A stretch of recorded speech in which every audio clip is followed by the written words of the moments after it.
शुक्रवारी म्हणजे 30 ऑगस्टला उत्तर अरबी समुद्रामध्ये एक चक्रीवादळ तयार होण्याची शक्यता भारतीय हवामानशास्त्र विभागाने वर्तवली आहे. ऑगस्टमध्ये चक्रीवादळ तयार होणं ही एक दुर्मिळ घटना मानली जाते, कारण या कालावधीमध्ये मान्सूनचा प्रवाह सक्रिय असतो आणि उंच ढगांची निर्मिती या काळामध्ये होत नसते.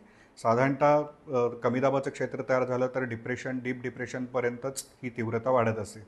मात्र काही अपवादात्मक वेळेला अशा घटना घडल्याचं याआधीही दिसून आलं आहे.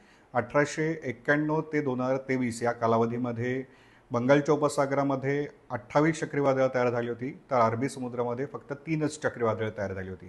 त्यामुळे हे जर चक्रीवादळ तयार झालं 30 ऑगस्टला, तर हे गेल्या 132 वर्षांमधलं चौथं चक्रीवादळ ठरेल. या चक्रीवादळाचं नाव आसना असं ठेवण्यात येणार असून हे पाकिस्तानने दिले. आसना चक्रीवादळाचा महाराष्ट्रावर किंवा पश्चिम किनारपट्टीवर विशेष प्रभाव पडणार नसल्याचं हवामानशास्त्रज्ञांचं म्हणणं आहे, कारण हे चक्रीवादळ पश्चिम दिशेला सरकून ओमनकडे जाणार असल्याचा आत्ता अंदाज वर्तवण्यात आला आहे आणि तिथेही जाताना त्याची तीव्रता कमी होत जाणार आहे. दुसरीकडे बंगालच्या उपसागरामध्ये एक कमी दाबाचं क्षेत्र तयार झालं आहे आणि 1 तारखेपर्यंत त्याची तीव्रता वाढून डिप्रेशनमध्ये रूपांतर होण्याची शक्यता आहे. आणि हे डिप्रेशन आंध्र प्रदेश आणि ओडिशाच्या जवळ सरकणार असल्यामुळे त्याचा मात्र प्रभाव महाराष्ट्रावर पडू शकतो. आणि 31 आणि 1 तारखेला विदर्भामध्ये IMDने ऑरेंज अलर्ट जाहीर केला आहे, तर 2 तारखेला कोकण आणि मध्य महाराष्ट्रासाठी ऑरेंज अलर्ट दिला आहे.